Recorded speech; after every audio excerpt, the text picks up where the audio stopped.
Welcome, friends and listeners, to American Freedom Radio, lovers of truth and light.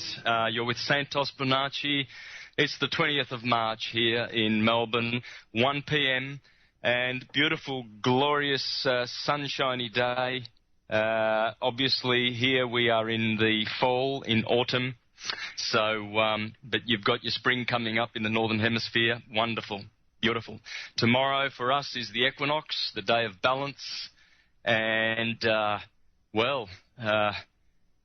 today's guest will be quite appropriate for the days that we're living in. As I promised yesterday, as I announced, today's guest is one of the most respected and long-timers in the movement for freedom and truth and consciousness and love, etc., but just truth, facts. And to follow from yesterday's interview with Dean Clifford, I'm really proud to announce that I have special guest today, Winston Shrout. Welcome to the show, Winston. Well, hello there. I can hear you loud and clear. Lovely, lovely. And welcome. The listeners have been excited and anticipating this interview. I've been advertising it for, since we approached you probably 6 weeks ago now, Winston. So thanks for accepting. Thank you very much. Well, always happy to speak and spread whatever information we have to share. So I'm very happy and honored that you would even ask me.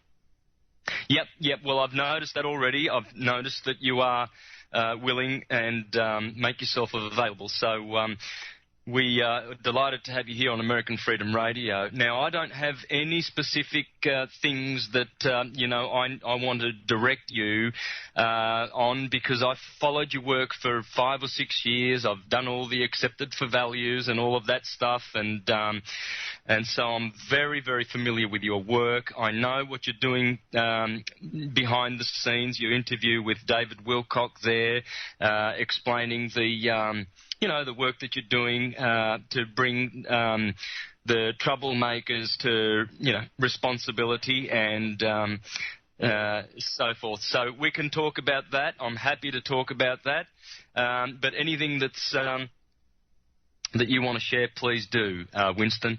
So I really don't know where to begin, to be quite honest. There's so much that you deal with, and it's all... Could you perhaps give me an idea of what your listeners are asking about?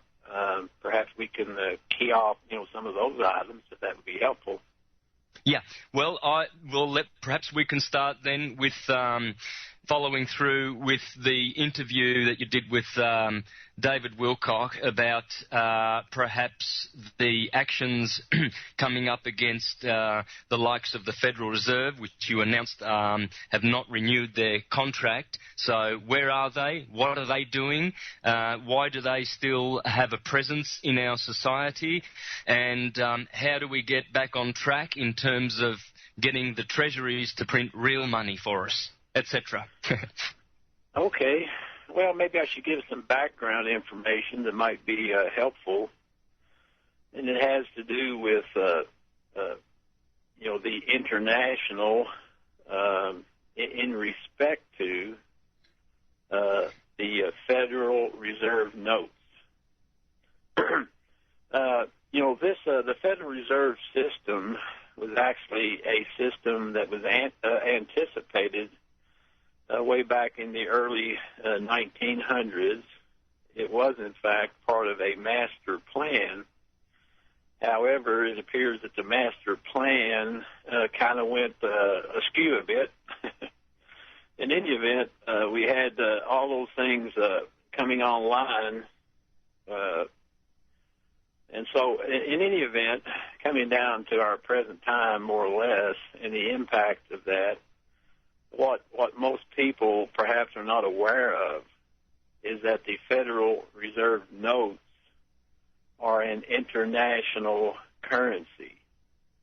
The United States apparently is the only country on the planet that does not have its own national currency.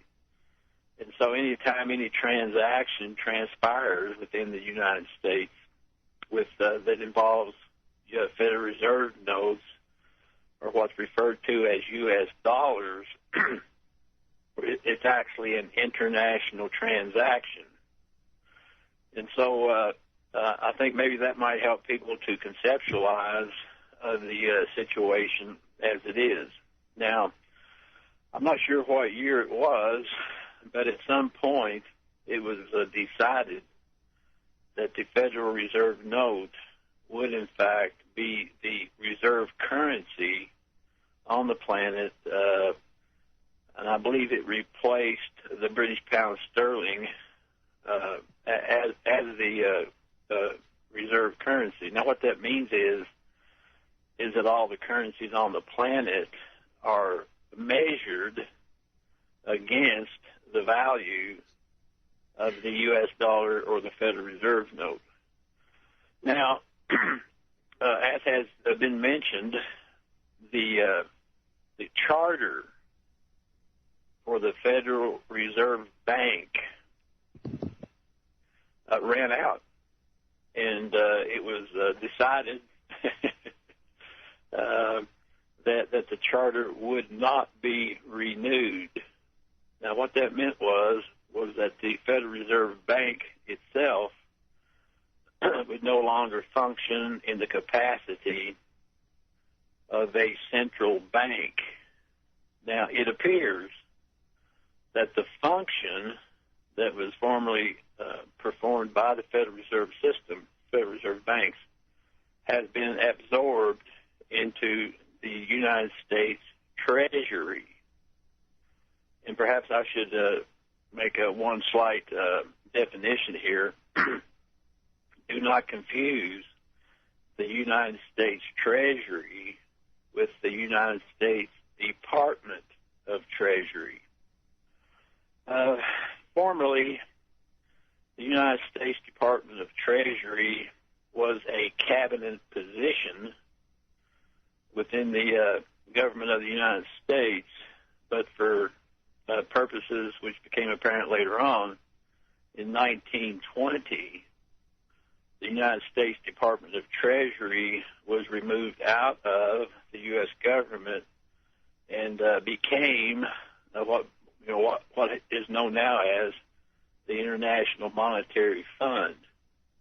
So in any event, when people start to think about the structure of the finances in the United States, then do not make the mistake of thinking that the U.S.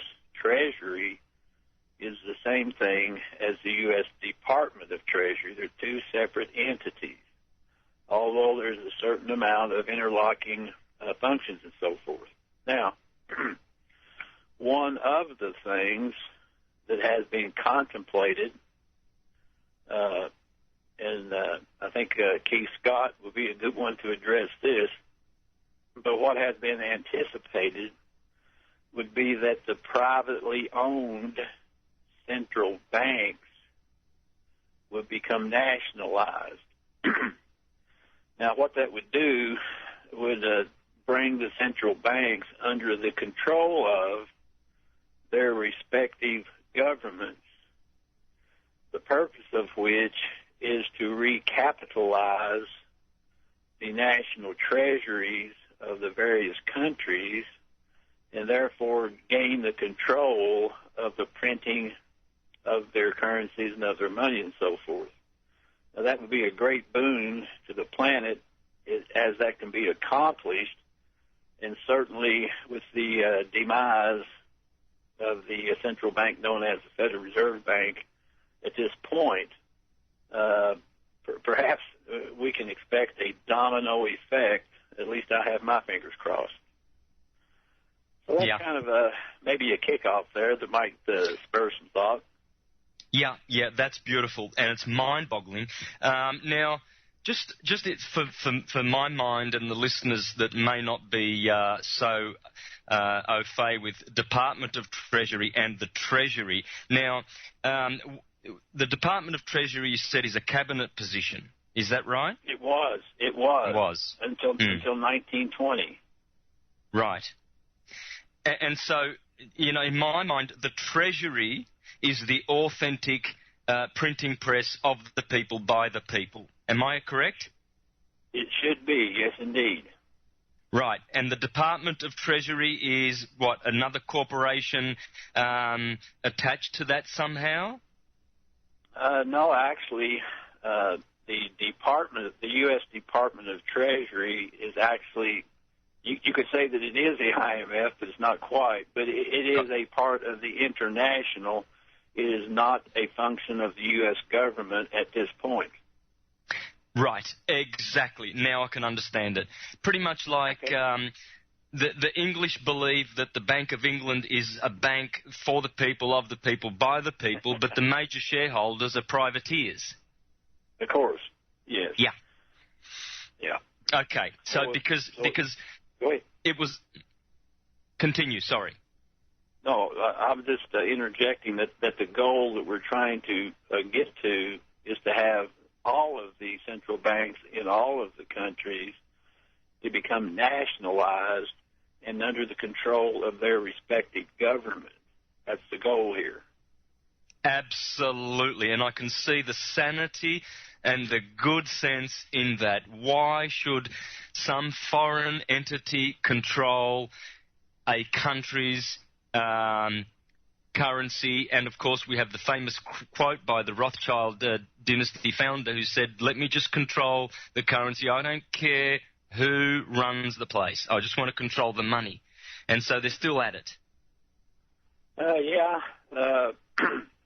And also I think, to factor in to the situation here internationally on the financial scene are the Basel agreements. Now, the Basel III agreement is in effect, and that is what has taken the power away from the cabal and the Rothschilds, Rockefellers, and so forth, on the basis that their accounts must become transparent.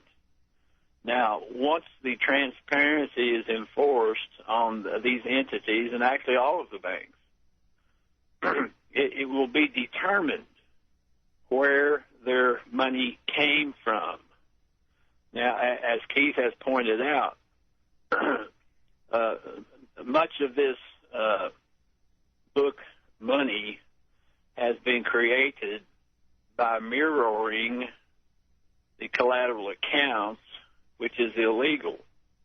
So therefore, if Basel III requires the banks and so forth to become transparent and to reveal where their money came from, and if it's found out that that money was created illegally by trading on the collateral accounts, then those assets, as it were, will be taken and removed off of the books. So we see a great deal happening with that, with that concept. Wow. And Keith, of course, is one of your colleagues that you're working with, I gather. Oh, yes. Yeah. Like who? Say that again. I didn't quite hear that last part. Keith, he is one of your colleagues with whom you are working to perhaps establish the treasuries printing their own money. Yes. I think Keith is probably the most knowledgeable man on the planet when it comes to the international finance and how it could be corrected. Now, Keith basically works behind the scenes in a certain capacity to cause these things to transpire, and certainly he has a major input into solving the problems. Exactly.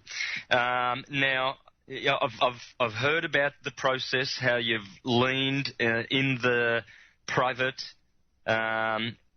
under common law jurisdiction, or at least the correct jurisdiction, how you have leaned these entities.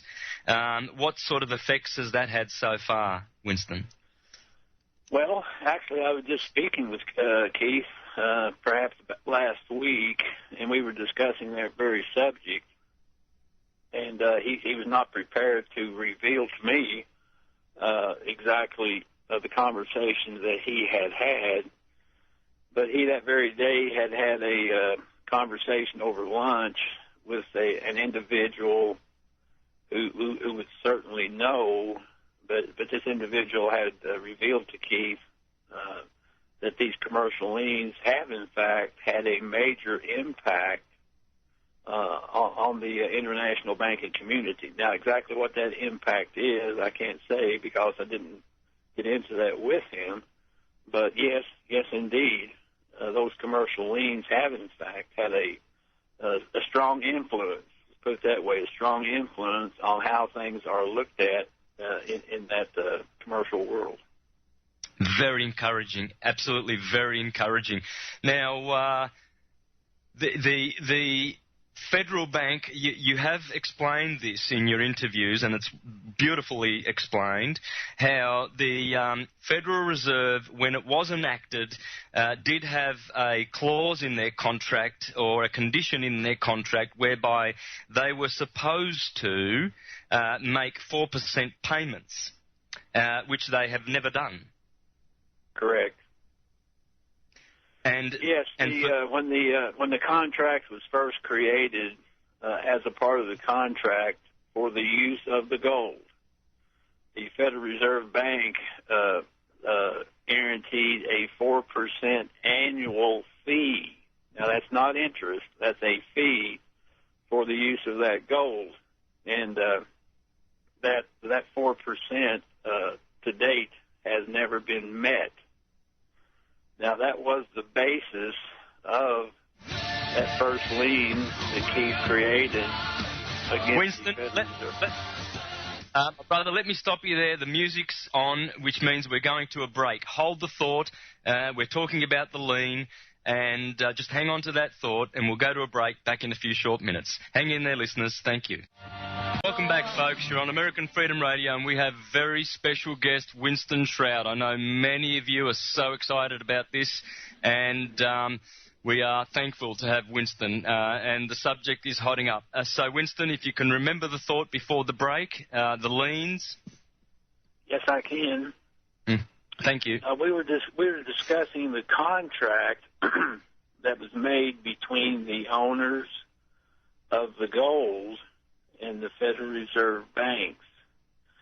And so the contract itself called for a 4% fee per annum for the use of the gold, which was never forwarded to the owners of the gold. Now, so when Keith and I were contemplating what could be done in this particular situation, I had him to go back and review that contract because he did have a copy of it on his computer. And so we reviewed that because I asked him to look and see specifically how that fee was to be paid. So he looked at the contract and he said it does not specify how that 4% is to be paid. So I said, good. So I said, what we will do is what's known as an election of remedies. Since it was not specified in regards to the 4%, we will demand the 4% to be paid in gold. Now, that might sound like an impossibility, and actually it is sort of a catch-22 because we calculated the accumulation of the 4% starting in 1961. Now, there was some reason for that that Keith knew that I don't know. But in any event, he said we'll calculate that beginning in 1961, which at that time I think amounted to 51 or 52 years. Now, the accumulation of that period of time added up to twice the amount of gold that was originally contracted for. Now, that technically is an impossible situation for the Federal Reserve Bank. But again, there was a purpose, for doing all of this. So anyway, at that point, Keith went ahead and created and gave notice and so forth to the Federal Reserve banks of that lien, and then he went forward and basically did similar things, but under different circumstances, to the other central banks of Europe and Asia, in particular those who had been mirroring illegally the gold, what we basically refer to as the collateral accounts. So at that point, those things were put into place. It was known across the planet that it had been done. And again, the stated purpose for doing those things was not to destroy the system, but to correct the system. And so apparently by this date, it has had a major impact on that community. And, that was the effect that was wanted when this project was started, was basically to wake up, those entities and say, hey, guys, enough's enough. Now, let me say, in defense of the present operators of those banks, that they inherited a nightmare. In other words, the parties now at present who are having to operate those facilities are many generations removed from the original ones who got that whole thing started. So again, there's no intent, for destruction of that situation, but rather, to open the eyes of those who are presently responsible for those institutions and say, hey, time to wake up. You inherited a problem. We feel sorry for that, but there's a better way to do this, and we have some suggestions. If you'll take our suggestions, that might enhance, the job that you have. So that was the intent of it. Beautiful. To correct it. Now, where is the gold? So they took off with the gold and didn't pay the 4% use rate. And so have they still got the gold, or where is it? No, the gold itself is safely deposited. Basically, almost all of it is still deposited in, I guess you would say Asia Minor. Asia Minor? Turkey? No, that's the wrong word. Southeast Asia, that's the right word. Southeast Asia. Oh, Indonesia and all of that. Yeah, right. Yes. Indonesia, Malaysia, Thailand, Cambodia perhaps, Vietnam, Philippines, in that area there. And all of the gold is accounted for, and that gold is in the accounts which presently comprise the Sukarno Trust.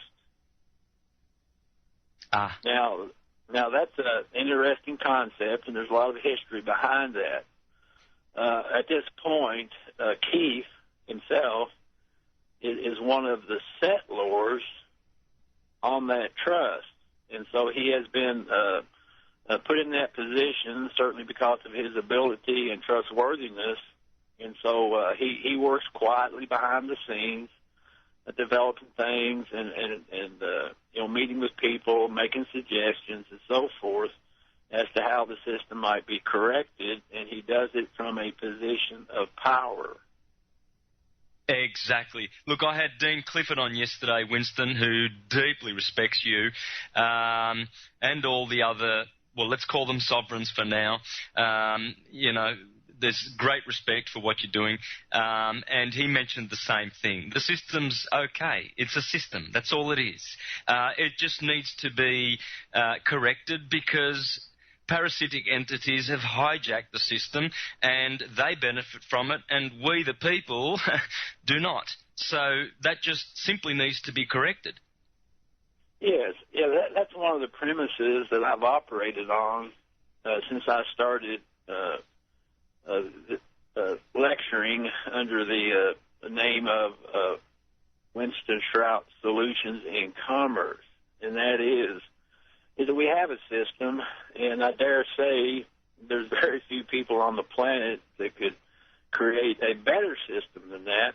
The only problem that we run into is when we have those who are operating that system who, through lack of education, knowledge, or for just downright meanness, do not operate it correctly. And so what we've tried to do is to educate the people in regards to what the system is and how to properly function within it. And I think we make some headway with that. One of the things that that I feel deep down inside is that we have affected the collective consciousness of the people. Perhaps you're familiar with a theory called the 100th monkey. Yep. Yeah. So based on that concept, then I would have to say that we have had a major impact on the collective consciousness, which has assisted in the present, what people are calling ascension, if you want to call it that. But what we've done is help to open up the minds of people so that they can elevate their thought process and to perhaps increase their vibrational frequency so they can see other things as well. One of the first things that I recognized when I first started with Solutions in Commerce was that the people were grossly involved in debt. And I knew from my study of scriptures, theology, and so forth, I knew that debt and sin were basically the same concept. And so one of the things, that I've labored to do is to help the people learn how to alleviate the debt using the system as it was properly designed, and to remove that burden from their shoulders so they could look at higher principles, so to speak. Exactly. Now, look, I think we've satisfactorily exhausted that subject. Now, sure. I've got a question that you probably may not want to deal with because it's it's connected, but you may not be able to provide sort of substantial information and authoritative opinion or your own knowledge of Glass-Steagall. I wanted to ask you, how can Glass-Steagall help or not help? Because there is a big group you probably are aware of that are suggesting that we should implement Glass-Steagall. I believe it was Bill Clinton that removed it, and I believe it was Roosevelt who implemented it. So can you talk on that? Actually, if you had mentioned it beforehand, I would be prepared to speak to that subject. Yeah. Thought so. It's a big one. Yeah, well, I'd have to go back and because I had not thought about Glass-Steagall for a long time, so I'm not prepared to address that at this particular time, but perhaps another time. But if you want to talk about the principles involved with that, certainly I can discuss principles. Oh, well, please, could you do that? Yes. Well, then you'll have to refresh me what it was all about. All right. Well, how can Glass-Steagall help? Because it was implemented in the late 30s, I believe, to protect us from this sort of corruption that is going on. And then, of course, I think it was Bill Clinton in the late 90s that removed that protection of Glass-Steagall. Okay. Well, without going into the details of the actual act itself and the things that have been done with it, let me make this umbrella concept here. And that is, number one, that people should not rely upon the government basically for anything.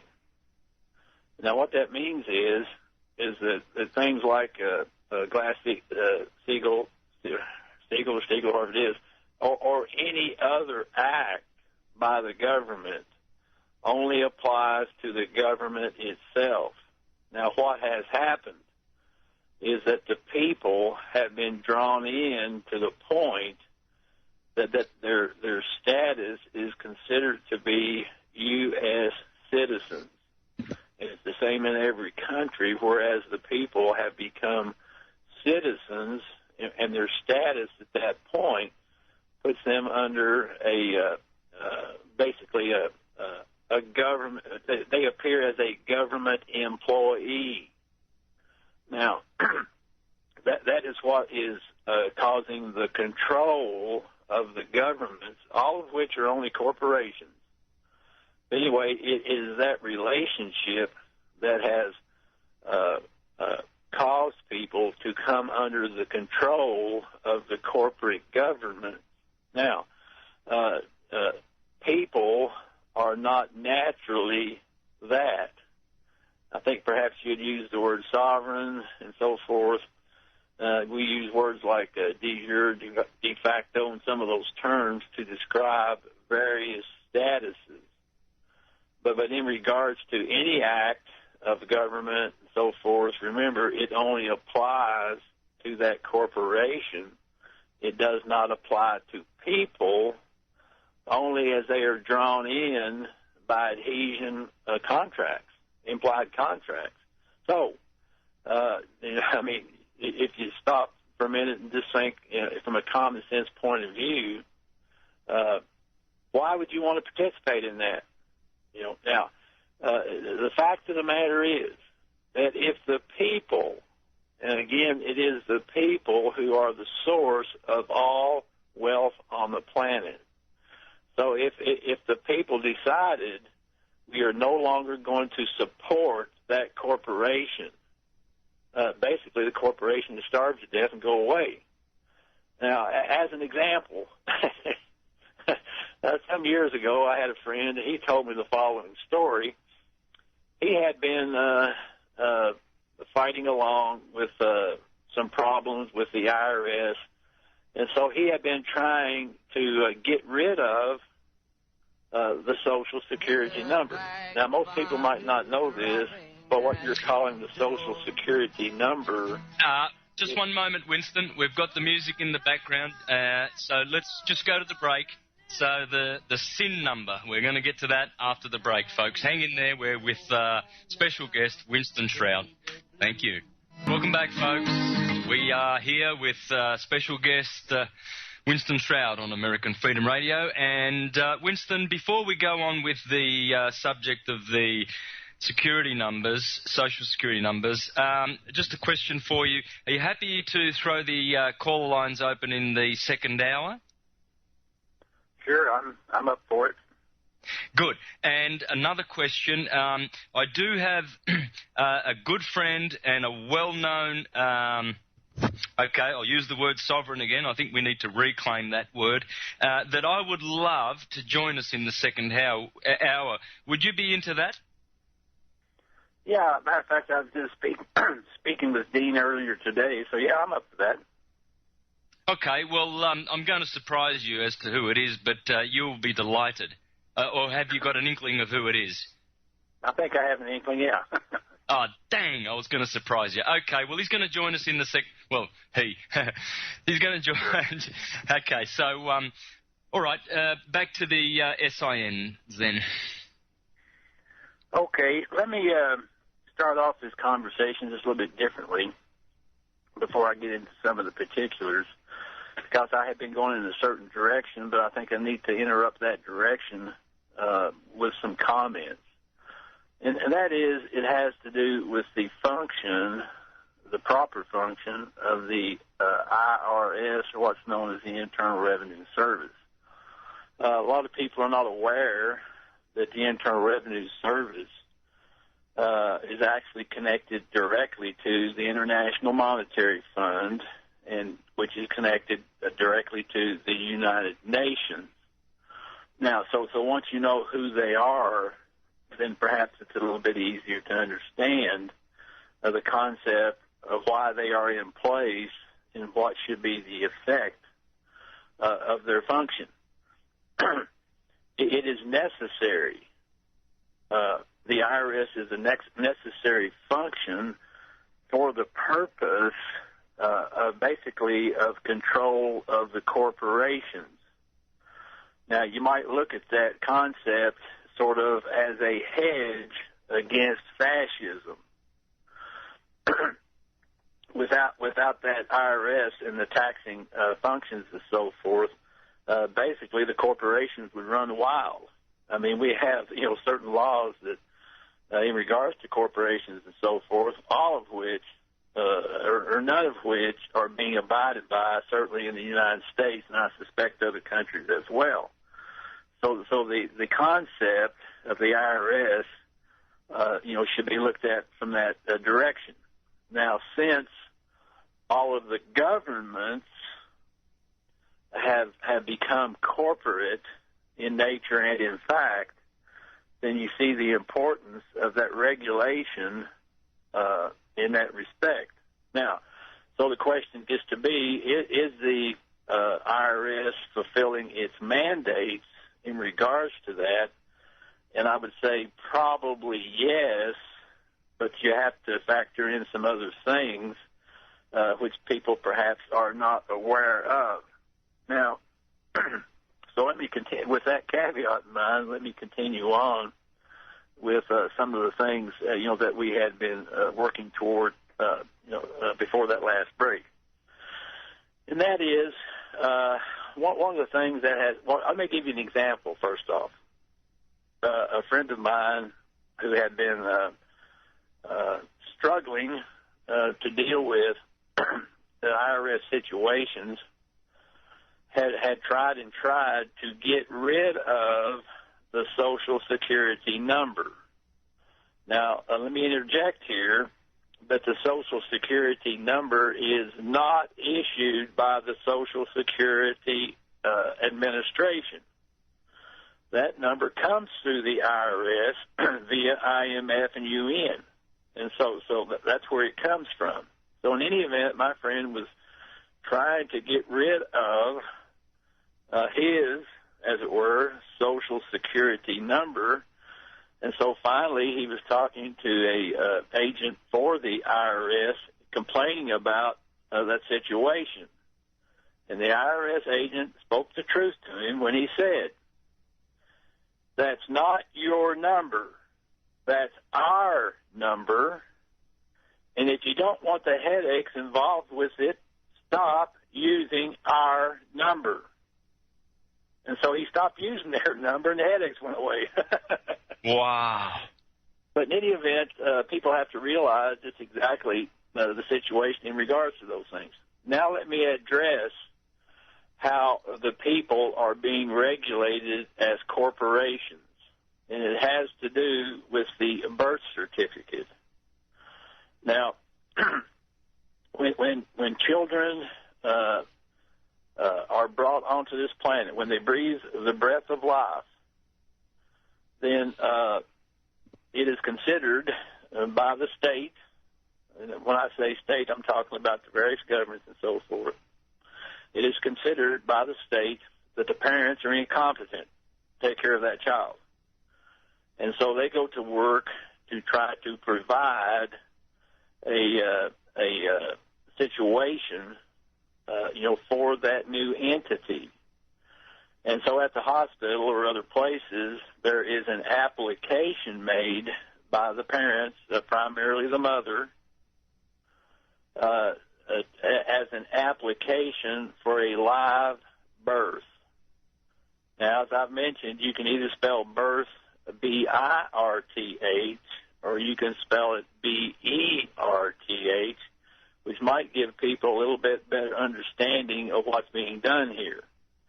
But in any event, when that application for the live birth is created, that sets up something that's referred to as a foreign situs trust. Now, based on that application, it goes through the various commercial functions of the government. Eventually, that ends up in the Depository Trust Company in New York. Now, the Depository Trust Company, the DTC, has the control of all the birth certificates on the planet, and let me explain that.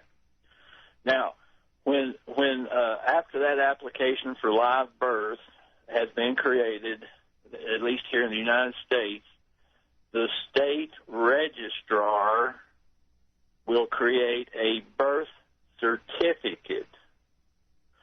Now, I want to discuss the concept of a birth certificate from another angle, and that other angle, which will explain what I had started out to explain, that birth certificate would best be conceived of as a death certificate. Now, the reason why I say that birth certificate is actually a death certificate is because of the way that the entity is described on that instrument, and that is the name itself of the child is written in all capital letters. Now, the significance of that is, if you go to the United States Styles Manual, where it describes our style of language and how it's perceived and so forth, it will tell you that anything that is written in all capital letters is either a U.S. vessel, a corporation, or a dead person, you see. So, on the application for live birth, the name is spelled with upper and lowercase letters, but on the birth certificate, it is styled in all uppercase letters, signifying that is a death certificate, and it is the first assumption of death that is produced. Now, this is a very significant thing for people to look at, because, again,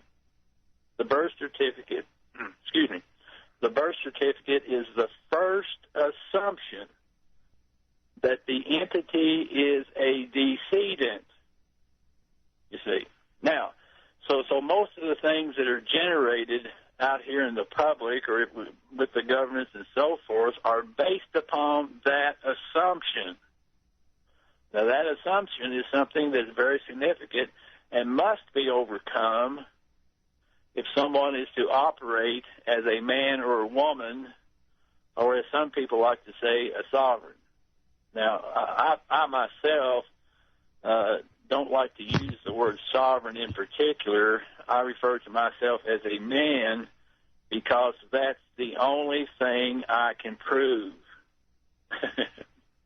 Exactly. Or a woman. Exactly. You understand? Yep. I can biologically prove that, but I can't prove that I'm a sovereign, even though I act like one. You see what I mean? So exactly. Yeah.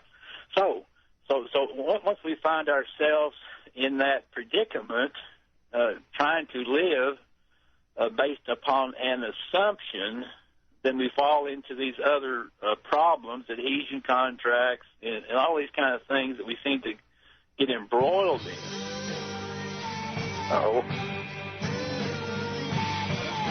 Is that another break? Yep, we're going to a break there, Winston. There's the music. I'm sorry about that because you were just getting into some really interesting stuff. Please let's carry over this thought after the break. Folks, if you want to call in and ask Winston a question, the caller lines are open in a few minutes. So please call in, feel free, and ask Winston a question. So off to a break, back in a few short minutes. Yes, like a little toy, and the world is no one's little toy. Welcome back, folks. We're with Winston Shrout. Winston, if you don't mind, we can continue with the thought from before, and then we'll go to callers.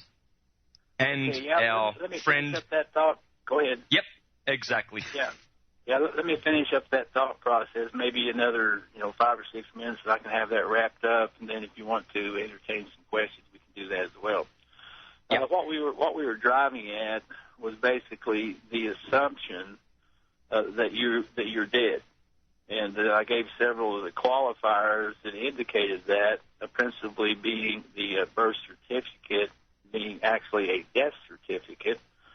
And for those who want to prove that point, just go out to the cemetery, and you'll notice that on the tombstones, that all of the names there are shown to be exactly created in the same way that the birth certificate is. In other words, all of the names there in the cemetery are all in capital letters.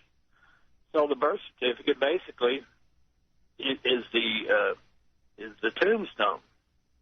So in any event, once you understand that, there are certain other things that I need to bring up here, which would further help people to understand how they are perceived and what their status is when they operate under that assumption of death. Now, as I mentioned, here in the United States, and I'm sure it's very similar in the other countries, for instance, in my home state of Kentucky, actually it's a commonwealth, which has certain implications to it, but in any event, the state registrar was the party who created the birth certificate. Now, all right. Now, to further that, that in itself won't cause you any harm, but when young people and old people as well are induced to believe that they need to have a Social Security account, then they sign an application for that account. Here in the United States, it's called an SS-5 form. And when they sign that with an unqualified signature, then that gives general jurisdiction on that signature. Now, there's quite a bit of technology involved with general and limited type jurisdictions by the way we put our autograph onto documents. Of course, that's perhaps a story for another day. But now when you affix your signature or autograph to that document, you are setting up a Sesta KV trust. And we don't have time to go into all the ramifications of a Sesta KV. But in any event, because of your signature on that document, you are construed to be the trustee and surety for the resulting trust, which is in fact a Sesta KV. You are not the beneficiary. You're construed to be the surety and trustee. Now, we have in fact developed technologies to deal with that. And at some point, we might go over that, but certainly I have produced that technology about how to turn that Sesta KV into an express trust as the settler on that trust, and then to work from that. But in any event, I wanted to go into this concept here real quick of the results of acting like a U.S. citizen. Notice I use the word act like. Now, here in the United States, after what was called the Civil War, there was an amendment made, whether it was ratified properly or not, we act like it was. So in consequence, we bring it upon ourselves. In any event, as a result of that 14th Amendment, then all of the people were construed to be U.S. citizens.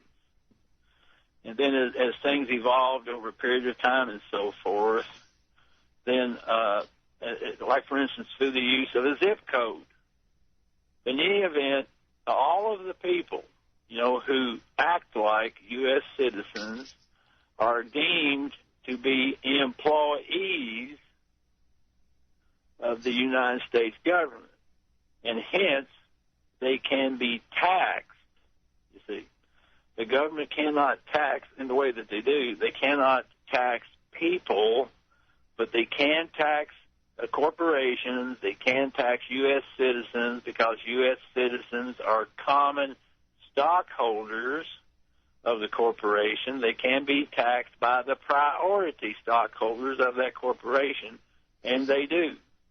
So what we've worked on and tried to demonstrate in our seminars and so forth is to how to deal with that. You know, if you don't want to be a U.S. citizen, you don't have to be. And like that IRS agent told my friend, he said, if you don't want the problems, he said, stop using our number. So if you don't want the difficulties and problems with that, then you don't have to do it. If you don't want to, it's all purely voluntary. The problem is that people don't have the knowledge of the situation, so they know how to act differently. And so that's what I've tried to do as Solutions in Commerce is to elucidate that situation so that people understand it, and then give them various remedies if they choose that they don't want to act like that anymore. So that's the basis of it. Beautiful. Hey, what about, in my case, my birth certificate, I have only my surname, Bonacci, in all caps, and Santo is with a capital S, but the rest is lowercase. Yeah, I've heard that, and I think it is the same way in Canada and other places as well. But let me express it this way. Is that even though a name is written in upper and lowercase as opposed to all uppercase letters, it is still a title. Now, if you go back into Old England and study the feudal system, a title is granted by the king or whomever. The title is granted to land for the use, but for the use of that land, there are three things that are required. Number one, knight service or military service. Number two, rent for the use of it. Number three, taxes upon the product of that land. Now, if you use the family surname in conjunction with the given name, you are operating under a title. And in consequence of the use of that title from the king or whatever you want to call the potentate of where you're at, you still place yourself under those three requirements. And so I would not spend a great deal of time trying to deal with, the last name, the surname in all capital letters, and then the given names perhaps in upper and lower case, because it's actually a futile effort to do so. So look at the whole thing, from that perspective, and because again, the arguments, that about the difference in those two things will take you nowhere. But again, the whole business there is to create an assumption of death. And so that's the main element that we have to deal with, is to replace the assumption with a fact. Exactly. And of course, people can go to your website there if they want to further their knowledge in that and dealing in commerce, solutions in commerce. Can you just repeat that website there for people who want to contact you and further their knowledge, please, Winston?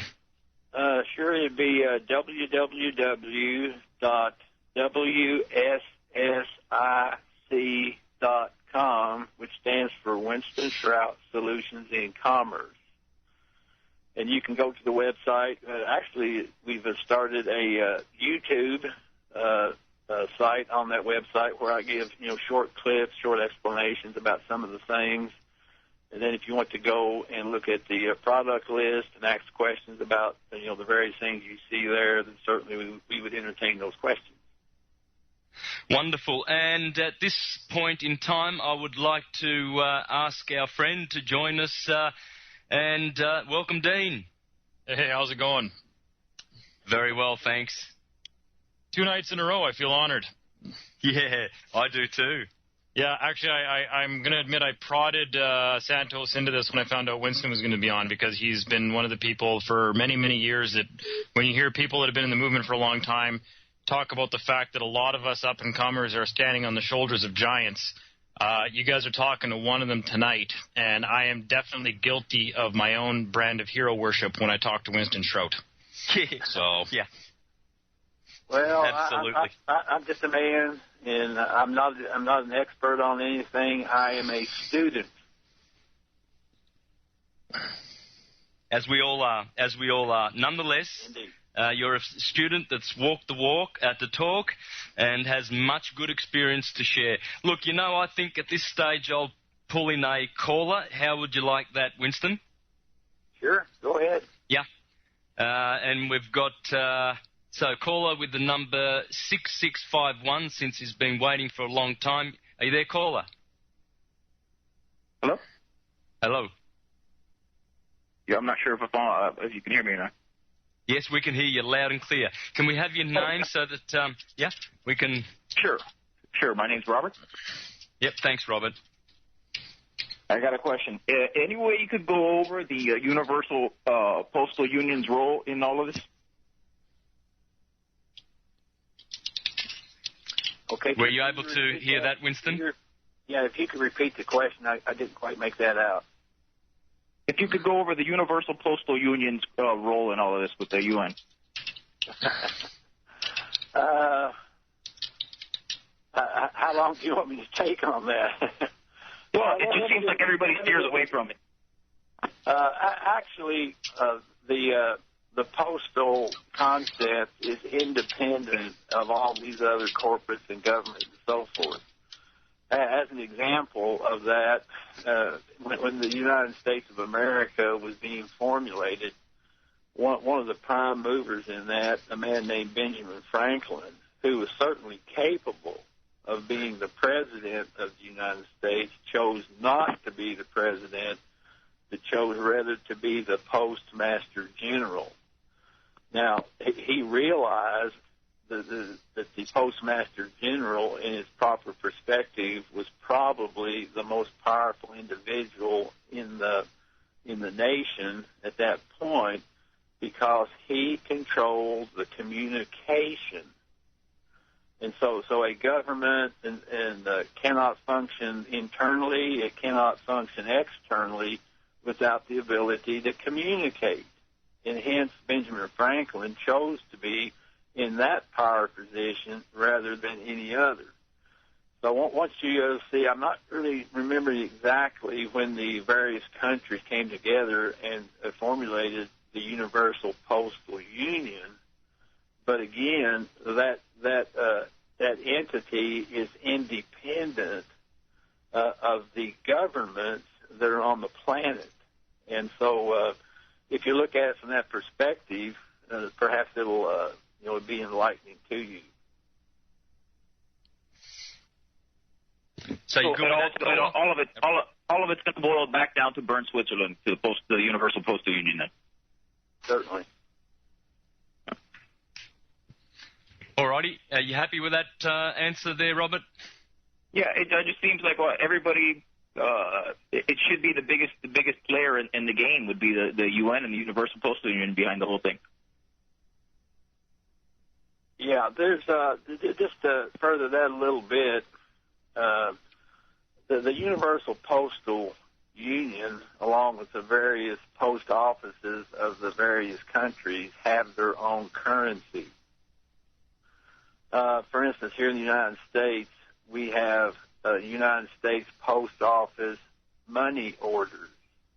And there's actually some people here in the States that operate exclusively with that currency and do not use Federal Reserve notes at all. And so it is possible. It's a little bit inconvenient, but the people who go that route are basically not becoming obliged to the Federal Reserve System through the use of Federal Reserve notes. And so, yeah, it's an interesting concept, a bit inconvenient to operate that way, but some people find the necessity to do so.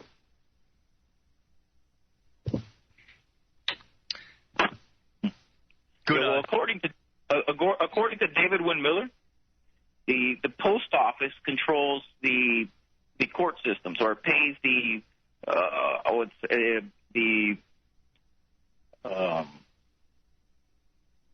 Port Authority, and the Port Authority pays the judges. Well, let me stop you right there. I don't want to get into David's technology and his comments and so forth because I don't understand completely his point of view on that. But aside from that, the explanation I've given so far would certainly show you the importance of the postal system. So if you want to, delve into David's thought process and technology, perhaps take that up with David a little bit. But in this particular explanation here, I don't think we need to delve that deeply into it, put it that way. Okay, I appreciate it. Yep. Thank you, Robert. Much appreciate your questions. I do have other callers, but I do want to engage Dean.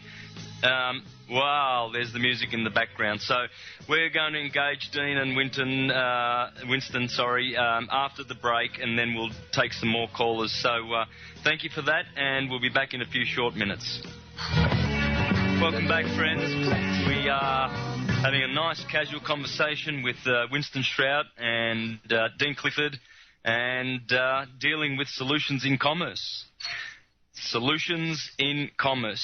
So, look, I'd be happy for you, Dean, to be able to engage with Winston. If you have any questions, I'm sure you have. I've got millions. I don't even know which direction to go. Oh man, we hashed out a lot of questions I would have had this afternoon. Actually, it was a pleasure to actually kind of talk with him one-on-one, and instead of being a student like I was 7 years ago, and be able to hash some stuff out. But your listeners should all know that, if they haven't had a chance to listen to him live, they're missing out, because what a pleasure it is to sit and listen to such a polite gentleman with such a proper command of the English language and just a candor that just makes you want to sit and listen all night. I almost just want to sit back and listen instead of even speaking tonight. So yeah, I'll have to agree fully with all of that. Yeah. And me and another friend another friend and I in Winnipeg here that have been teaming up for a couple of years now, learning and this particular individual has been learning everything he can about promissory notes, commerce. That's the angle he's taken. He has gone through most of Winston Shrout's material backwards and frontwards. And one thing we've noticed over the last number of years is every time we figure something out and that we are confused on, the first thing that always comes into our minds, we'll call each other and go, son of a bitch, Winston was right. Yeah, exactly. That's what I've found. And that hasn't failed once yet. So we don't even bother going over our stuff anymore now. When something doesn't jive, we don't go through Winston's stuff anymore to see if something is wrong. We automatically go back and we know that we did something wrong if it doesn't jive with something that he said. So. Well, let me interject something into that. Is that, again, I'm a student and I'm reporting what I have learned. So, don't attribute some of that stuff to me in particular, only as I have learned it and passed it along. I just try to use common sense and look at things from a realistic perspective, and then draw conclusions based on that. So, I appreciate your compliments and so forth, but everyone is just as capable as myself. It's just I got there first. That's all it amounts to. There's no question. Let me add to that, actually, for people out there that are maybe feeling overwhelmed with this type of stuff, and this is even very basic, I might add, what I heard tonight. It's pretty beginner stuff. I was just telling Santos off the air there that I first was introduced to Winston actually about 7 years ago when he wasn't really widely known yet, and it was a little private 10-person one-on-one kind of thing. And I remember sitting there, and I was so confused. I had no idea what was going on. I remember thinking, I will never in my life figure out what the hell this guy is talking about. So it took a little while. Yeah, there you go. So it took a little while to figure it out, and then your brain starts to think differently, and then there you go. A couple years later, you're like, okay, and then 7 years later, you have the pleasure of actually speaking to the person one-on-one, and you're speaking on a common footing. So I don't credit myself as being the smartest man on the planet. So anybody can figure this stuff out if they put effort and their heart into it. I agree. Absolutely. Time to go to another caller, and we've got Steve.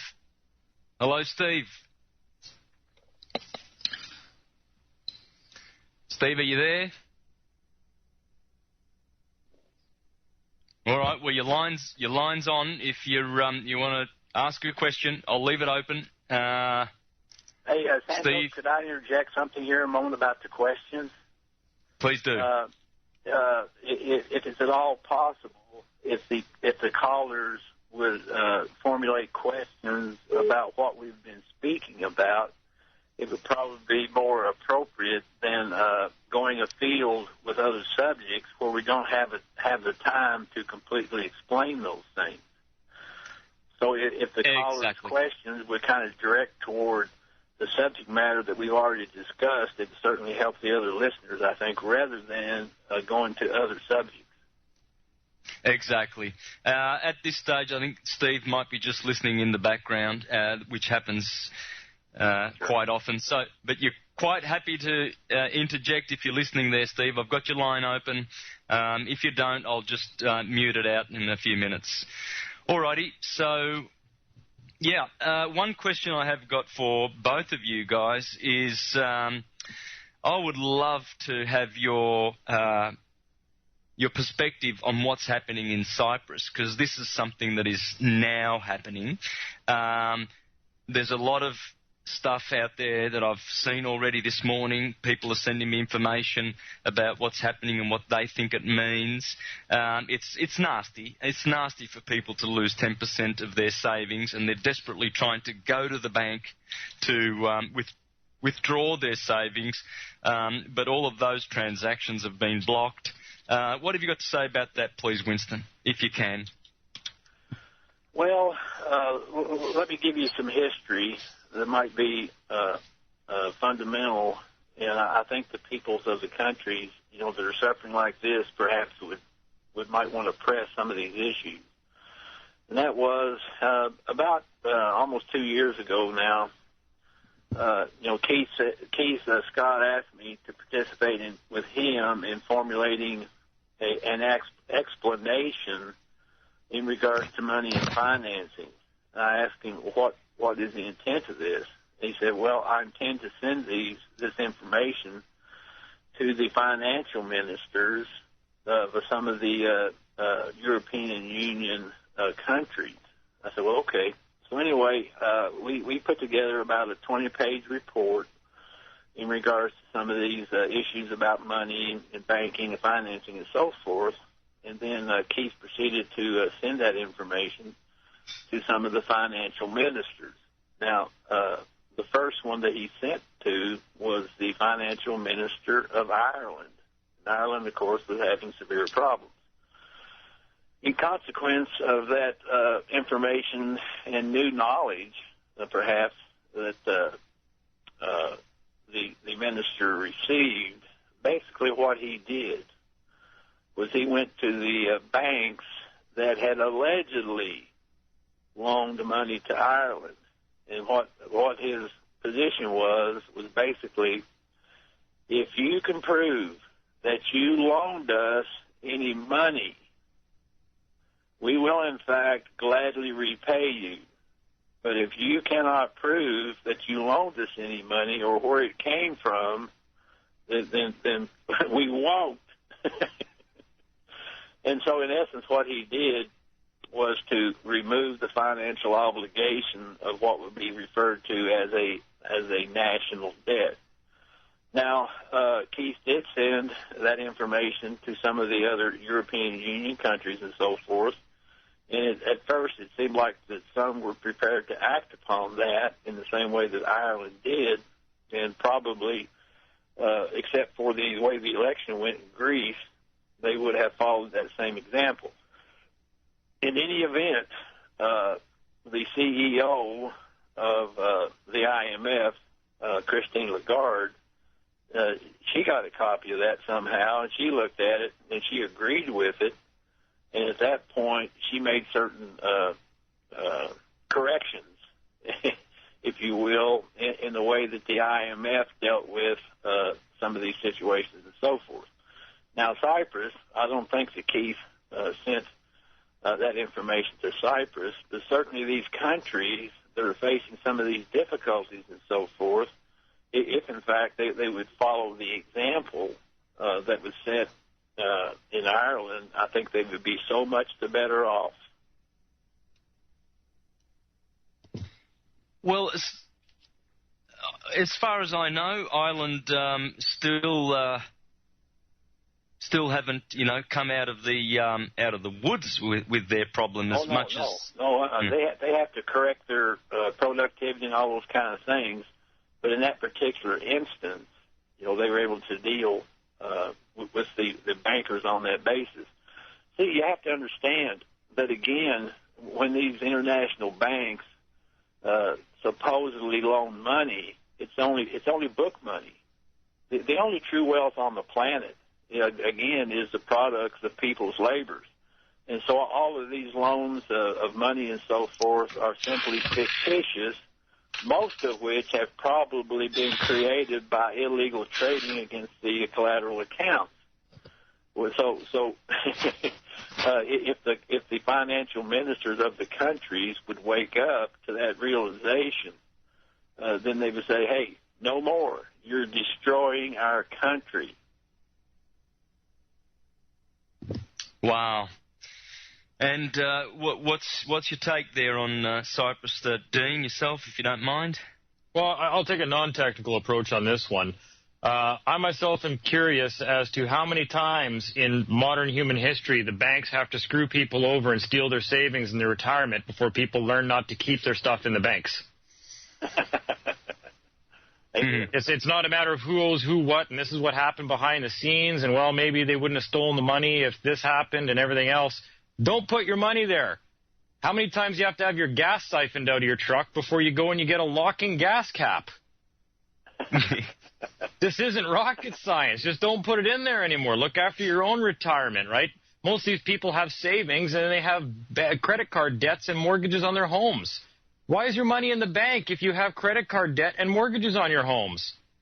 Pay the stuff off, and you wouldn't have to worry about it no more. Keep your stuff out of there. You should be using banks to exchange checks for cash and then put the money somewhere else. And then these banks wouldn't have the power they have in the first place. Beautiful. Yeah. Well, they can take 10% of mine. They won't get rich on that. Because that's all I use. That's the only reason I use my bank, for that reason that you have already mentioned. So, remember the definition of insanity, which is doing the same thing the same way and expecting a different result. Yep. And then what was it? Within 3 months, probably, of the great stock market crash there in '29, when they seized everybody's lock boxes in the banks there and took all their jewelry and their coins and anything else that was being kept safe in there, and they just stole it all. People were probably using safety security boxes again within a month of that happening. Yeah, insanity. That is insanity. Yes. So you almost find it hard to feel bad for these people because they just don't learn their lesson. Yeah. Wow. Very true. Very well said. So the direction for we the people, Winston, we were speaking with Dean yesterday about how nice it would be if we were all united. There's a lot of groups popping up, and they've all got something to add. And because they're not perfect, they also don't add in the sense that some of their things probably don't suit everybody. But going forward, how can we unite all these groups so that we have something better to offer the unawakened ones, perhaps, that don't realise that there is an alternative to this rotten system? Can you speak to that? Yes. I'll give you my experience. Probably all of these various ones who are working toward a common goal should not organize. They should not unite on the basis that once you create an organization, it will immediately be infiltrated. And so, in my opinion, with the various ones that are working, towards the same goal, I would suggest that they remain independent so they do not become infiltrated. Beautiful. But how can perhaps we strengthen that so that there is more, harmonious thinking, harmonious... Again, people should not depend on Winston. They shouldn't depend on Santos or Dean or anybody else. We're simply educating and trying to bring these things to people's attention so they can act for themselves. So the goal then, if somebody wants to become independent or want to act in the capacity of a sovereign or whatever, then they need to do it on their own. And then, once they become solid, once they get into that position, then they can work with others to that goal. Now, there has been some criticism of the various ones that are trying to bring these things out into the open so that people can learn those things. And perhaps that criticism is based upon the fact that some of those entities have not reached as far into the subject matter as perhaps another group or entity and so forth. But at the very least, then that information at whatever level is being brought into public awareness so that people can see it. Exactly. Beautifully. And we're just about to go to a break, Winston, so there's the music in the background. And, friends, we have one more segment after the break. Welcome back, friends. We are on American Freedom Radio with special guest Winston Shrout. And we also have Dean Clifford from yesterday joining us, popping in to join in with us. Appreciate your answer there, Winston. Yes, I would say it all boils down to know who you are and learn for yourself how it is that you are going to free yourself from all the assumptions and presumptions. And Dean and Winston and everybody else are only students in the same path who have some good things to offer and some solutions, and please don't go making anyone a guru, but look into it for yourself. The information shared by Winston and myself is there just to show folks what we are doing. Because the worst thing that can happen, Winston, I'm sure you're familiar with this, and Dean spoke about it yesterday on the show, is when someone says, oh, well, I went into court and I did exactly what you said and everything and it didn't work. Well, you thought you did what I said, is usually the case. Wouldn't you say? And then when you get them to explain what they actually did, by the time the story actually comes out, it turns out they did absolutely nothing that you tried to help them with, and then they're left saying, oh, yeah, I guess I didn't do it even close to what I was supposed to do. It's like, yeah. But that's the same story here from a lot of people, but I don't hear much of that anymore. Actually, I get a lot of emails from people that say, oh, man, I went in there and I did this and I did this, and it went exactly the way you said it was, and I walked out and it's done. And it's like, okay, those stories are starting to get more common now. That's perfect. Beautiful. And what's your experience with that, Winston? Have we lost Winston? Uh-oh. Oh. Rightio. Okay, well, interesting. I hope the board's onto that so we can call him back. But I'm sure he's, he did stipulate there in the last break that that's not his idea of having any followers. He just is sharing what he does, and that's the wise way to go. Winston, when you do come back on, just come straight back through. That's strange, Dean. I don't know how that happens, because that was a phone call, right? He was on the phone, not on Skype. I can understand that happening on Skype. That, sometimes we do have, weak lines. But anyway, yeah. What would you say about uniting, Dean?